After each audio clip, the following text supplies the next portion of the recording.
Families search for better lives along the Rio Grande. Money is tight, and they're looking for stable jobs and a safe place to live. And many of those families end up in Colonias. Tonight at 10, Channel 5's Angela Vargas tells us defining these areas is becoming more complicated. A colonia is a neighborhood, a community. Many are located here along the Texas-Mexico border, or they could be just down the street in the city where you live. Generally, colonias are places without water, drainage, lighting, or some sewer system, or some combination. It takes time, money, and patience to make a plot of land your own. We've been here approximately about 15 years, living here. We started building about 10 years ago. Before my home, I had a trailer. So we built, little by little, and finally we have our home.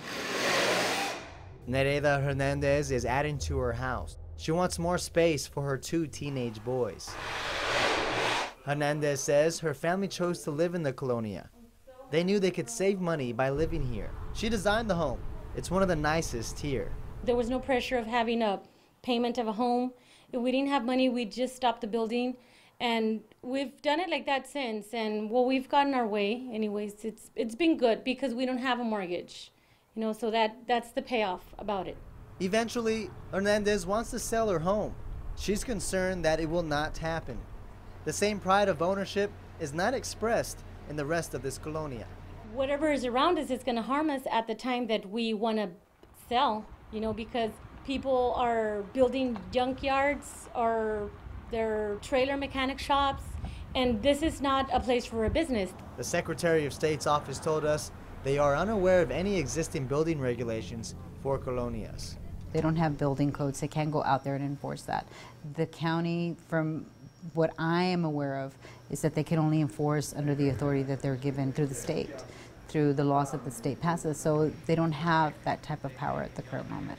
Colonia Initiatives Program Director Enriqueta Caballero works for the Secretary of State's office. Caballero points to the state's definition. A colonia is a place that lacks basic living services: lights, water, drainage, sewer. That definition is different at other agencies. I would say there are at least 5, because you have, that I can think of right off the bat, 5 agencies that deal with type of colonia programs, colonia funding. Is that one? Yes. We looked at maps to see what the state says about colonias in Hidalgo County.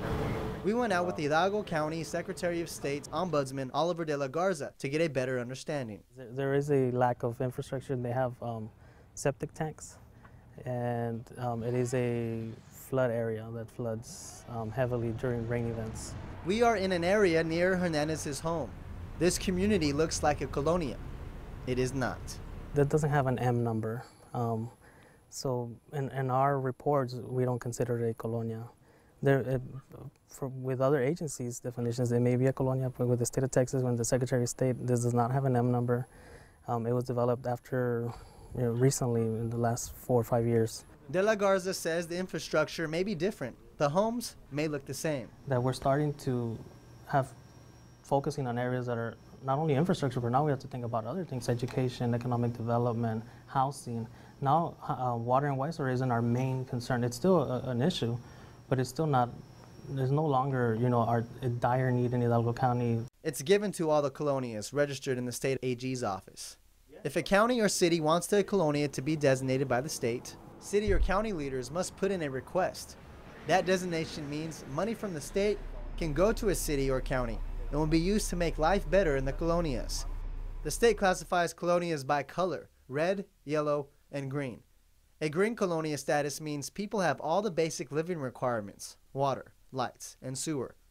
The yellow status: maybe they may have, half of the community may have, water, and maybe half of it may be hauling it in, or they may be in a flip zone.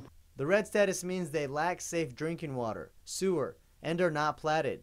It could be one or all 3. We looked up the numbers in the Secretary of State's 2014 Tracking Progress Report. It shows more than 1,000 colonias are in the Rio Grande Valley. Here in Willacy County, there's 16 colonias. Then here in Cameron County, there's a total of 196 colonias. As we move on to Starr County, they have a total of 256 colonias. And in Hidalgo County, There are 937 colonias. These are all the colonias, red, yellow, and green. The state is working to make improvements so more colonias get to green status. We monitor at least 14 projects with over $50 million that are currently being invested in Hidalgo County alone. The money goes to water and wastewater connections and treatment plants. The county has no enforcement for building codes. Again, counties don't have the authority to regulate. They can't go out there and they can't tell a resident, this is the type of home you're going to build. And why is that? There's no legislation. Hernandez explains a regulation needs to be added to the legislation. If there would be an inspection, or something that regulates, or that they have an inspector come when we build, that would make it a lot easier for us to make sure we're doing the right thing.